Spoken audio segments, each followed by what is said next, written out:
कसा लोकांना फायदा होईल? बघा, गोरगरीब जनतेकरता हे SNCU युनिट या ठिकाणी उभारलं गेलेलं आहे. 18 बेडचं SNCU युनिट आहे.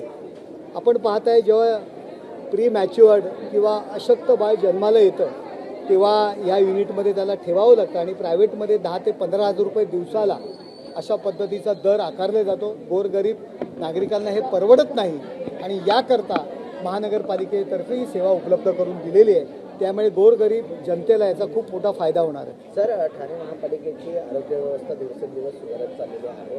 मागील अनेक वर्षांपासून जे काही समस्या उद्भवत होत्या त्यावर आता तोडगा जो आहे तो निघायचा आहे. एक आनंद होतोय की माननीय एकनाथ शिंदे साहेब यांच्या मार्गदर्शनाखाली या ठाणे महानगरपालिका, ठाणे शहर बदलतंय आपण नेहमी म्हणत असतो आणि खरंच ठाणे शहर बदलतंय. आपण पाहतोय कळवा हॉस्पिटल असेल, आमची हार्ट केअर युनिट असेल, धर्मवीर आनंद दिघे जे सेंटर असेल, वेगवेगळे हॉस्पिटल्स असतील, त्याच्यामुळे अत्याधुनिक सुधारणा, अत्याधुनिक यंत्र, खूप चांगले डॉक्टर्स उपलब्ध करून दिलेले आहेत. ठाणे शहर नक्कीच बदलत आहे. एकनाथ शिंदे साहेबांच्या मार्गदर्शनाखाली आणि आमचे सर्व पदाधिकारी त्यासाठी मेहनत करत आहेत. लोकांना दिलेली शब्द आम्ही पूर्ण करतो आणि म्हणूनच ठाणेकर गेले कित्येक वर्ष आमच्यावर विश्वास ठेवून ही ठाण्याची सत्ता आमच्या हातात देत आहे.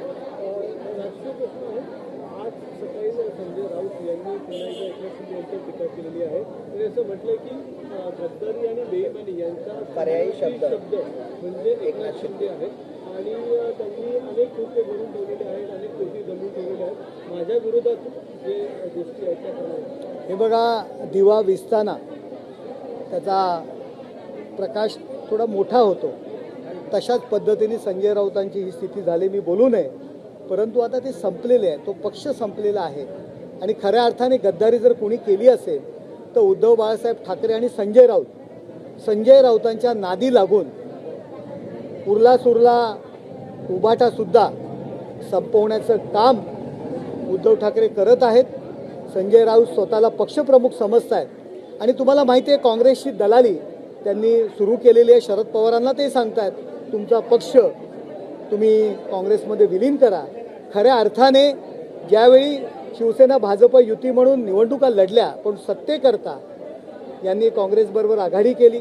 बाळासाहेबांचं हिंदुत्व यांनी सोडलं, त्यामुळे गद्दारी यांनी केलेली आहे. एकनाथ शिंदे साहेबांनी बाळासाहेबांचं स्वप्न, बाळासाहेबांचं तत्व आणि बाळासाहेबांचे विचार पुढे नेण्याचं काम केलेलं आहे. आणि खोक्यांची कसल्या गप्पा मारतायत? अरे मुंबई महापालिका अख्खी यांनी लुटून खाल्ली. मुंबई महापालिकेची काय दशा केलेली आहे. त्यामुळे खोक्यांची भाषा यांनी करू नये, यांना अधिकार नाही आहे. आणि संजय राऊत, मी नेहमीच म्हणतो की मानसिक स्थिती त्यांची बिघडलेली आहे आणि म्हणून अशा पद्धतीने त्या गप्पा आणि बडबड करण्याचं काम करत आहेत. राम मंदिर असेल घोटाळा, राम मंदिर घोटाळा असेल, तसंच अमित शहाने देखील पक्ष चोरला, अशा प्रकारची देखील भाषा आता विरोधक करतात. हे बघा, अमित शहा यांच्यावरती आणि नरेंद्र मोदीजी यांच्यावरती टीका करतायत. संजय राऊत पाकिस्तानची भाषा बोलत आहेत. पाकिस्तानचे प्रवक्ते ज्या पद्धतीने बोलतात, देशाच्या पंतप्रधानांवरती बोलतात, देशाच्या ध्येय धोरणांवरती बोलतात, त्याच पद्धतीने संजय राऊत बोलत आहेत. त्यामुळे पाकिस्तानचे प्रवक्ते म्हणून संजय राऊत सध्या काम करत आहेत. ऑपरेशन टायगर संदर्भात आता ज्या ठिकाणी खासदार फुटले त्या ठिकाणचा दौरा उद्धव ठाकरे करणार आहे. पुन्हा अलर्ट मोड मिळाले, डॅमेज कंट्रोल करण्याचं काम आता फार उशीर झालेला, ऑलरेडी डॅमेज झालेले, पूर्णपणे संपलेले आहेत. त्यांनी हा दौरा आता का करतात? खासदार फुटलेत म्हणून. त्यांच्या मते खासदार फुटलेत, परंतु खासदारांना जेव्हा गरज होती, जिल्हा परिषदच्या निवडणुका होत्या, पंचायत समितीच्या निवडणुका होत्या, महानगरपालिकेच्या होत्या निवडणुका, तेव्हा नगरपालिकेच्या निवडणुका होत्या, त्यावेळी लोक घरात बसले. फक्त मुंबई महानगरपालिकेच्या निवडणुका, त्यांच्यात असलेले खासदार सध्या परिस्थितीत आहेत. ते सुद्धा मला परवा म्हणाले की यांना मुंबई महापालिका सोडून बाकीच्या महाराष्ट्राची गरज नाही आहे. आता का इतर महाराष्ट्राची गरज लागली? का पक्ष संपतोय म्हणून. पक्ष रोज दिवसाला शेकडो हजारो कार्यकर्ते यांना सोडून एकनाथ शिंदे साहेबांना जॉईंट होत आहेत. तुम्ही किती फिरा, काही करा, परंतु आता पक्षाची जी तुमच्या अधोगती सुरू आहे ती काही थांबणार नाही. श्रीकांत शिंदेला केंद्रामध्ये एक केंद्रीय मंत्रीपद आणि एक राज्यमंत्रीपद मिळणार आहे शिवसेनेला. या संदर्भात काही नावं फिक्स झालेली आहेत? हे बघा, जे काही आम्ही कुठेही मंत्रीपद मिळावं याकरता आम्ही एनडीएमध्ये नाही आहोत. एकनाथ शिंदे साहेबांनी स्पष्टपणे सांगितलेलं आहे आमची नैसर्गिक युती आहे, हिंदुत्वाचे विचार आहेत आणि त्यामुळे आम्ही या एनडीएमध्ये आहोत. मंत्रिपद मिळो ना मिळो, मिळालं तर नक्कीच आनंद आहे एक्स्ट्रा, परंतु आम्ही मंत्रिपदाकरता NDAमध्ये गेलेलो नाही. आम्ही उद्धव बाळासाहेब ठाकरे यांच्यासारखे नाही आहोत की ज्यांनी भाजपाबरोबर युती केली आणि मुख्यमंत्री होण्याकरता काँग्रेस राष्ट्रवादीबरोबर आघाडी केली. तर ऑपरेशन टायगरच्या 3.0च्या चर्चांना आता उडान म्हटलंय. खासदार ज्याप्रमाणे आता कुठून शिंदे गटात 14 आमदारांनी गुप्त बैठक घेतलेली आहे. बघा, शिंदे साहेबांना रोज आमदार सर्वजण भेटत असतात, नगरसेवक भेटत असतात, आम्हाला भेटत असतात, त्यांची कैफियत मांडत असतात. कारण उद्धव ठाकरे यांना वेळ नाही आहे आमदारांना भेटण्यासाठी, नगरसेवकांना भेटण्याकरता वेळ नाही आहे. एकनाथ शिंदे साहेब वेळ देतात आणि आमदारांना माहिती आहे आता संजय राऊत यांच्या नादाने हा पक्ष काँग्रेसमध्ये विलीन करणार आहेत. त्यामुळे नक्कीच आमदार नगरसेवक यांच्यामध्ये चलबिचल सुरू झालेली आहे आणि लवकरच तुम्हाला बदललेलं चित्र दिसेल. 6 खासदार जे होते त्यांच्या निधी संदर्भातली काय माहिती समोर आली होती. पुन्हा आता सत्तेत असणारे खासदार असेल, तुम्ही देखील असेल, निधी खर्च केला गेला नसल्याची माहिती 0% निधी खर्च केला. हे बघा, मुळात काही तांत्रिक बाजू आपण समजून घ्यायला पाहिजेत. खासदार निधीच्या संदर्भात काही हेळसाडपणे वृत्त दिले जात आहेत. मी तुम्हाला गेल्या आठवड्यात जाहीर पत्रकार परिषदेमध्ये सांगितलं, खासदार निधी हा प्रत्येक खासदाराला 5 करोड रुपयाचा असतो. त्यामध्ये 50 लाख रुपये GST म्हणून कट केला जातो. 4-4.25 करोडमध्ये तुम्ही 6 विधानसभेला या ठिकाणी न्याय देऊ शकत नाही. म्हणून खासदार 3 ते 4 वर्षाचा निधी एकत्र करतात आणि 4थ्या आणि 5व्या वर्षी तो खर्च करतात, जेणेकरून 6 विधानसभा मतदारसंघामध्ये न्याय देता येईल. त्यामुळे ती टेक्निकल गोष्टी आहे. परंतु खासदार म्हणून मग राज्य आयोग असेल, तुम्हाला DPDC असेल, टुरिझम डिपार्टमेंट असेल, MSRDC असेल, नगर विकास असेल, याच्याशी महानगरपालिका असतील, यांच्याशी पाठपुरावा करून हा निधी आणावा लागतो. आणि मी आज आनंदाने सांगेन की आम्ही स्वतः जो खासदार निधी हा फक्त MP लॅट्स म्हणून नगरसेवकसुद्धा अशाच पद्धतीने काम करत असतात. जो नगरसेवक निधी असतो, जो काही त्यांना 50 लाख किंवा 1 करोड मिळतो, तो 4थ्या आणि 5व्या वर्षी खर्च करत, परंतु इतर निधी आणून त्या ठिकाणी आपल्या मतदारसंघात खर्च करत असतात. मी आनंदाने सांगेन एकनाथ शिंदे साहेब यांच्यामुळे जवळजवळ या 2 वर्षामध्ये 150 ते 200 करोड रुपयाचा इतर निधी 6 विधानसभा मतदारसंघात खर्च केलेला आहे. नवी मुंबई असेल, ठाणे असेल, मीरा भाईंदर असेल, एकही असा विभाग नाही आहे, प्रभाग नाही आहे की खासदारांनी त्या ठिकाणी काम केलेलं आहे. केवळ MP लॅट्स फंड्स हा एक वेगळा हेड असतो, तो 4थ्या आणि 5व्या वर्षी खासदार खर्च करत असतात. जर तुम्हाला 4.5 करोडमध्ये जर 6 विधानसभा जर पकडल्या तर 70 लाख असा प्रत्येक विधानसभेला येतो. त्यामुळे 2 किंवा 3 छोटी छोटी कामंसुद्धा करू शकत नाहीत. बाकीचे लोक नाराज होतात. म्हणून सगळा निधी एकत्र करून तो कॅरी फॉरवर्ड होतो.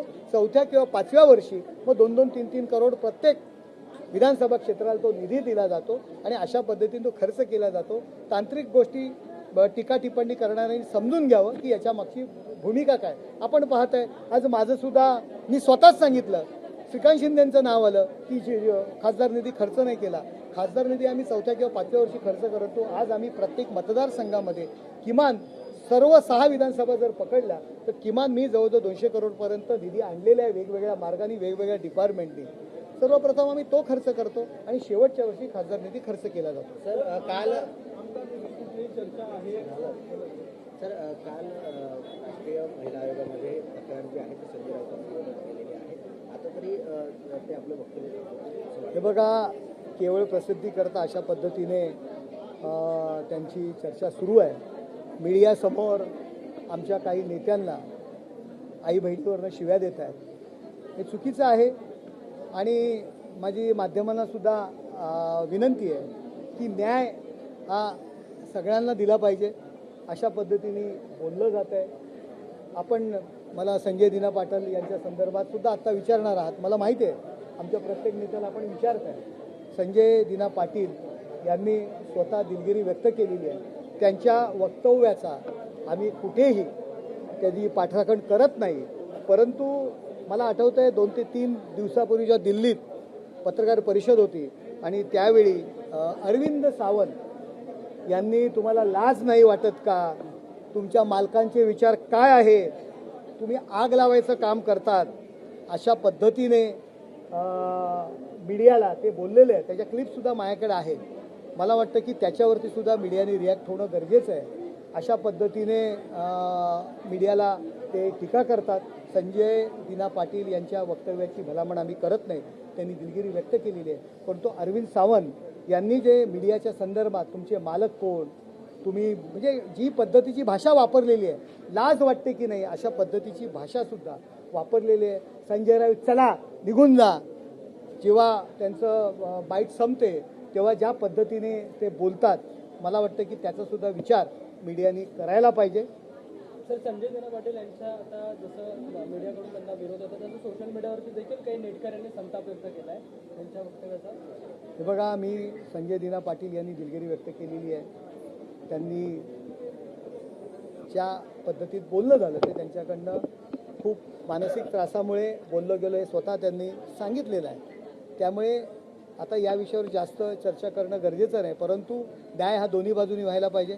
अरविंद सावंतांनी जी लाच काढली होती, मालक कोण, मालकाचे विचार काय, तुम्ही हे झालं तेव्हा काय करत होतात, ते झालं तेव्हा काय करत होतात, अशा पद्धतीचा मीडियाला जेव्हा प्रश्न विचारले तेव्हा त्यांच्या संदर्भात सुद्धा मीडियाने ॲक्शन घेणं गरजेचं होतं.